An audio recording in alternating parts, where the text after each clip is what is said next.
Hello friends. तो आज इस वीडियो में राजस्थान घूमेंगे और राजस्थान में कैसे आप खाटू श्याम मंदिर, सालासर बालाजी और मेहंदीपुर बालाजी, ये आप कैसे तीनों कवर कर सकते हैं आराम से 3 दिन 2 नाइट्स में। इसको हम जानेंगे इस वीडियो में।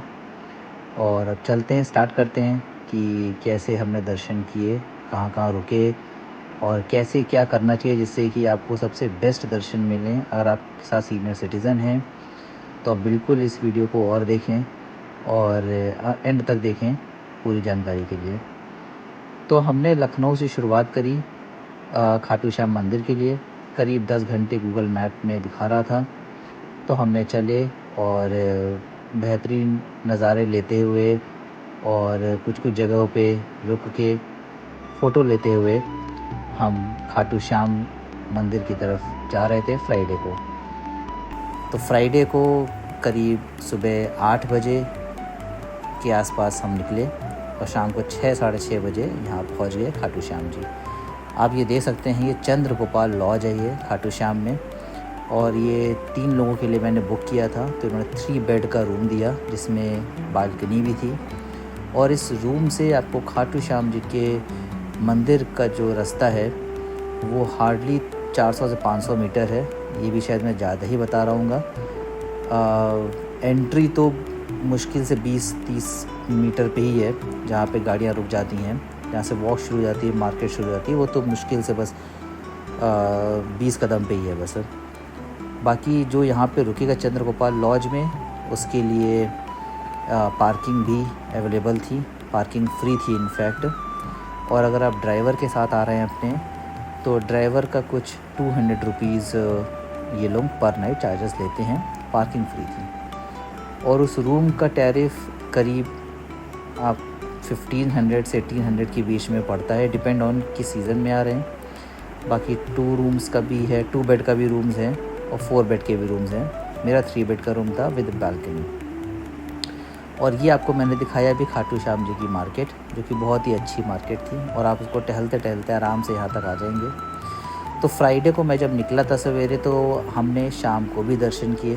शाम को बहुत कम भीड़ थी और करीब ये 8 बज रहे होंगे इस टाइम पे, और बहुत कम भीड़ थी इस टाइम पे, बहुत आराम से दर्शन हुए। और ये मैंने जाना खाटू श्याम जी के दर्शन करने के बाद कि अगर आप ये जो सीधी सीधी लाइन है, अगर आप एक्सट्रीम लेफ़्ट में रहेंगे तो मंदिर के बहुत करीब से आप दर्शन पा सकते हैं, और अगर एक्सट्रीम राइट में रहेंगे तो मंदिर से थोड़ा दूर रहता है बट जल्दी दर्शन होते हैं एक्सट्रीम राइट में। और एक्सट्रीम राइट में एक हाइट पे भी आपको मिलता है आगे जाके, जहाँ से आप दर्शन खाटू जी के बहुत आराम से कर सकते हैं। और रात में दर्शन करने के बाद फिर हम सवेरे अगले दिन आए रेडी होके और वापस से एक्सट्रीम लेफ़्ट वाली लाइन में लगे, क्योंकि वहाँ पे सीनियर सिटीज़न अगर आपके साथ हैं तो वो आपकी लाइन एकदम एक्सट्रीम लेफ़्ट में आप लगने को मौका मिल जाएगा, और वो दर्शन काफ़ी पास से होते हैं। उसके अलावा आप जैसे देख पा रहे होंगे यहाँ पे कि बहुत से लोग फ्लावर्स लिए हुए हैं, रोज़ लिए हुए हैं। तो प्लीज़ अगर आप देखिए मत लीजिएगा, क्योंकि मैक्सिमम लोगों को मैंने देखा कि वो रोज़ फेक के गेट पे डाल रहे थे, तो उससे कोई फ़ायदा नहीं है कि रोज़ लें। ये चंद्र गोपाल लॉज मैं आपको दिखा रहा हूँ इस टाइम पे, और यहाँ से मुश्किल से 20 कदम पे ही था बस, जहाँ से मार्केट शुरू हो जाती है। और अब हमने नाश्ता किया यहाँ पे अपने ही लॉज में, रेस्टोरेंट भी है चंद्र गोपाल का, तो वहाँ पे ब्रेकफास्ट नाश्ता करने के बाद फिर हम अगले दिन सैटरडे की बात है ये हम निकले सालासर बालाजी के लिए। सालासर बालाजी यहाँ से करीब 2 घंटे की दूरी पे था खाटू श्याम जी से, और करीब हम पहुँचे हैं 1 बजे के आसपास सालासर बालाजी। और सैटरडे को आप बस इतना याद रखिएगा कि भीड़ थोड़ी ज़्यादा रहती है, क्योंकि बालाजी का मंदिर है। और जब मैं पहुंचा था तो मैं तो पहुंचा हनुमान जयंती के दिन, मुझे आइडिया नहीं था, बट हम पहुंचे हनुमान जयंती के दिन और बहुत भीड़ थी। ये आप सालासर बालाजी देख रहे हैं अभी, ये वहाँ की मार्केट है। व्यवस्था बहुत अच्छी है, और यहाँ पे भी मैं आपको बताऊँगा, सीनियर सिटीज़न आपके साथ हैं अगर, या कोई भी किसी प्रकार की कोई दिक्कत है किसी को चलने में, तो उनके लिए अलग से पास इशू होते हैं खाटू श्याम जी में भी। आप मंदिर के ठीक बगल में ऑफिस है इनका, आप वहाँ जाके बात करिए, अपनी प्रॉब्लम बताइए कि कोई जो है साथ में उसको चलने में दिक्कत है या फिर सीनियर सिटीज़न है, तो वो आपको एक अलग से लाइन में लेके जाएंगे या आपको व्हील चेयर प्रोवाइड करेंगे। तो अगर कोई भी ऐसा है आपके साथ तो प्लीज़ खाटू श्याम जी में भी और सालासर बालाजी में भी आप बात करके दर्शन पा सकते हैं इजीली। ये आपको मैं मंदिर के अंदर का दिखा रहा हूँ। हमें मात्र 5 या 10 मिनट लगे थे मेन गेट से यहाँ आने में, क्योंकि सीनियर सिटीज़न की वजह से। और इस मंदिर में आप आराम से दर्शन कर सकते हैं।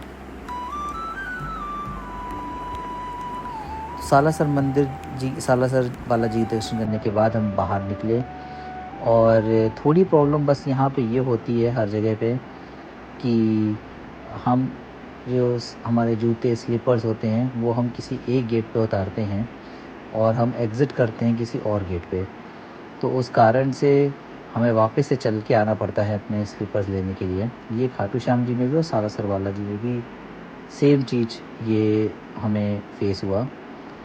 तो इसके लिए आप लोग देख लीजिएगा कि कैसे इसको हैंडल करना है। और फिर हम मेहंदीपुर बालाजी के लिए निकले। सालासर बालाजी के दर्शन करने के बाद करीब 2:30 के आसपास हम निकले थे, और हमको मैप में 5 घंटे दिखा रहा था कि हम मेहंदीपुर बालाजी 5 बजे पहुँचेंगे, 7:30 बजे पहुँचेंगे 5 घंटे में। आपको दिख रहा होगा कि ये रास्ता बहुत अच्छा है और कहीं पे कोई दिक्कत नहीं आई। आप आराम से अगर गाड़ी से प्लान कर रहे हैं जाना तो प्लीज़ आराम से जाइए। रास्ते 4 लेन है, कहीं जगह 2 लेन है, रास्ता बहुत अच्छा है। अब शाम को हम जब पहुँचे मेहंदीपुर बालाजी तो हमने तो उसी टाइम पे ही दर्शन करने का सोचा, क्योंकि शाम को हमने खाटू श्याम जी में भी देखा था कि दर्शन बहुत ईज़िली मिल गए थे। सवेरे का देखेंगे, अगर सवेरे मिल गए तो अच्छी बात है, शाम का तो कर ही लेते हैं। तो ये शाम के टाइम का है। शाम के टाइम पे जहाँ पे मंदिर के द्वार हैं वहीं से ही लाइन स्टार्ट थी ऑलमोस्ट, तो वहीं से लाइन में लगे और करीब 30 से 45 मिनट्स में हमको दर्शन मिल गए थे। और क्योंकि हनुमान जयंती का दिन था, आप देख सकते हैं कितना डेकोरेशन है अंदर, तो भीड़ थोड़ी सी एक्सपेक्टेड सेशन से ज़्यादा थी। वैसे मेहंदीपुर बालाजी रात के 9 बजे बंद हो जाता है, लेकिन उस दिन खुला था क्योंकि भीड़ बहुत थी, तो दर्शन मुझे भी इस कारण से मिल गए। अगर आप प्लान कर रहे हैं तो आप ये सोचिए कि आपको 8 बजे तक मेहंदीपुर बालाजी आ जाना है, 7 बजे तक, जिससे कि आप 9 से पहले आ जाएं तो दर्शन आपको ईज़िली मिल जाएंगे।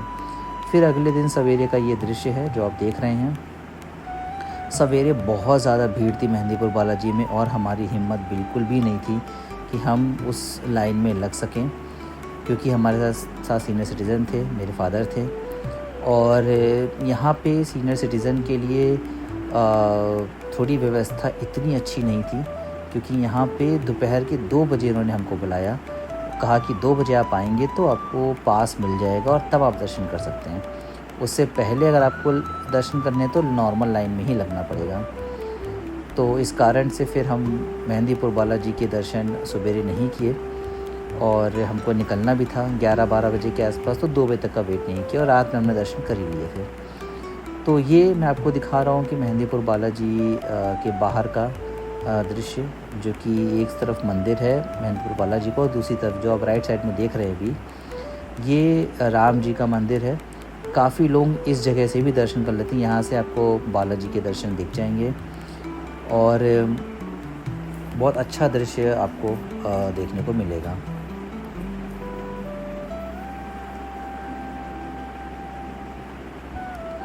और आप ये भी देख सकते हैं कि कैसे कितनी ज़्यादा यहाँ पे डेकोरेशन है। वो डेकोरेशन इस कारण से है, जो भी मुझे वहाँ के स्थानीय लोगों ने बताया, कि हनुमान जयंती का दिन है, तो हनुमान जयंती के दिन की वजह से यहाँ पे इतना ज़्यादा डेकोरेशन वगैरह हो रखा है।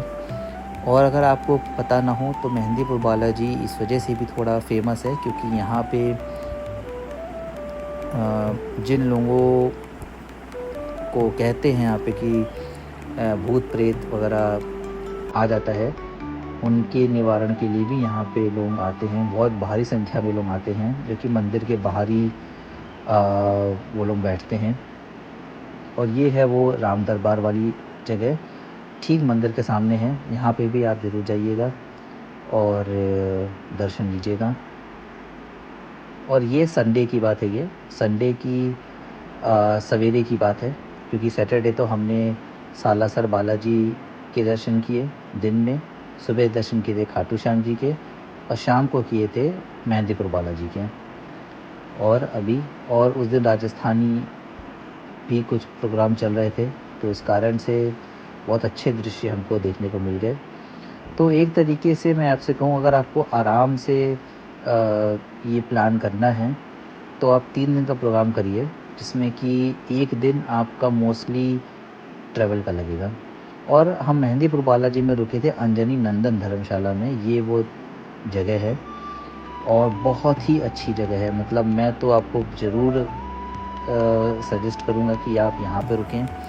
मात्र 1000 रुपये में आपको 3 बेड का एसी का रूम मिल जाता है और यहाँ पे ड्राइवर के सोने की भी व्यवस्था थी और आपको गाड़ी पार्किंग की भी व्यवस्था थी फ्री ऑफ कॉस्ट।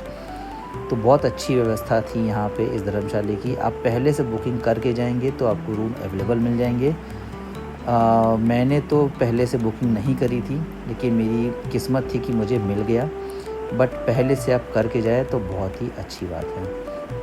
इसी अंजनी नंदन में ही एक मंदिर भी है, वो मैं दिखाता हूँ आपको। ये वो मंदिर है और यहाँ पे भी आप आराम से बैठ सकते हैं। तो इसी के बाद फिर मेहंदीपुर बालाजी दर्शन करने के बाद हम वापस से अपने लखनऊ की तरफ निकल पड़े। और इसी के साथ मैं वीडियो भी अब एंड करूँगा। और 3 दिन में आप बहुत आराम से यहाँ घूम सकते हैं। पहले 2 दिन आप मान के चलिए कि आपको ट्रैवल में लगेगा और 1 दिन आप पूरा घूम सकते हैं। तो फ्राइडे की आप निकलेंगे सवेरे और संडे की आप शाम तक आराम से अपने घर पहुँच जाएंगे। बहुत आराम से दर्शन आप तीनों जगह का बहुत आराम से दर्शन कर लेंगे। अगर सीनियर सिटीज़न आपके साथ हैं तो कोई भागा भागी नहीं करनी पड़ेगी। तो बस इसी के साथ मैं इस वीडियो को एंड करूँगा। मिलते हैं अगली वीडियो में। अगर आपको वीडियो अच्छी लगी तो please like, comment and share करें। Thank you.